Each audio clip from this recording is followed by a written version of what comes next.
This is going to be very similar to what you guys did yesterday. We're going to use the distributive property to solve two-step equations, except for today you're going to see positive and negative numbers. So just like yesterday, you're going to take the number that's on the outside of the parentheses and multiply it to everything inside the parentheses. So negative 3 times a is negative 3a. You'll keep the sign in the middle. It's a plus sign.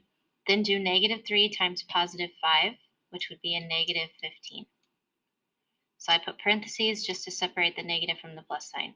Then copy down the 21. It stayed the same. Now, it's just a basic two-step equation. You'll start on the side that has the variable, but you're going to start with the number that's not attached to the variable, which is this. And yes, there is a plus sign, but it is a negative 15. So to make it equal 0, we would have to add 15. And now it cancels out. Come over here and add 15 to 21. And you get 36. Halfway there, we still have this chunk, so rewrite it. This shows multiplication, so to solve, we will divide by negative 3. Almost done. The a is now by itself. We're doing positive 36 divided by negative 3. So our answer is going to be negative. And then 36 divided by 3 is 12. So negative 12. Oh no. I don't know why I'm not sure why it won't let me write. There we go. All right, so here's the next one. Multiply the 4 to both of the numbers in the parentheses. 4 times b is 4b. Keep the minus sign. And then 4 times 6 is 24. And keep what's on the other side the same. Now, to solve, I'll start on the side with a variable, but with a number not attached to the variable. So to get rid of a minus 24, we add 24. But when you come over here, it's negative 16 plus 24.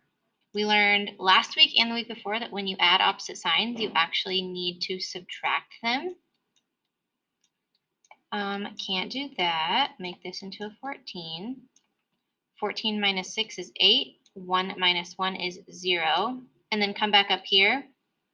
24 has a greater absolute value than 16, and 24 was positive, so it's positive 8. We're not done yet. We still have this part. And the inverse of multiplying by 4 is to divide by 4. I almost started to put an 8. 8 divided by 4 equals positive 2.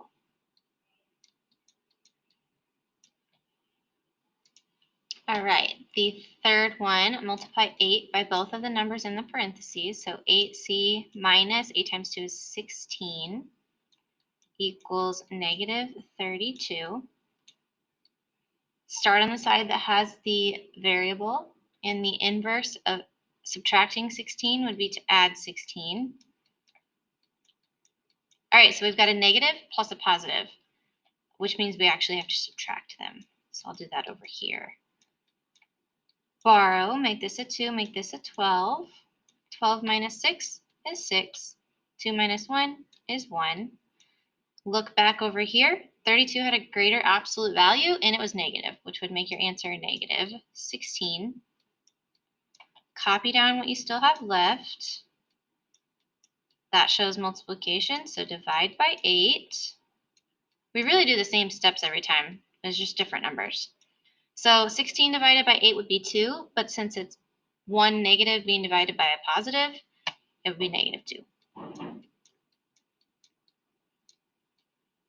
Okay.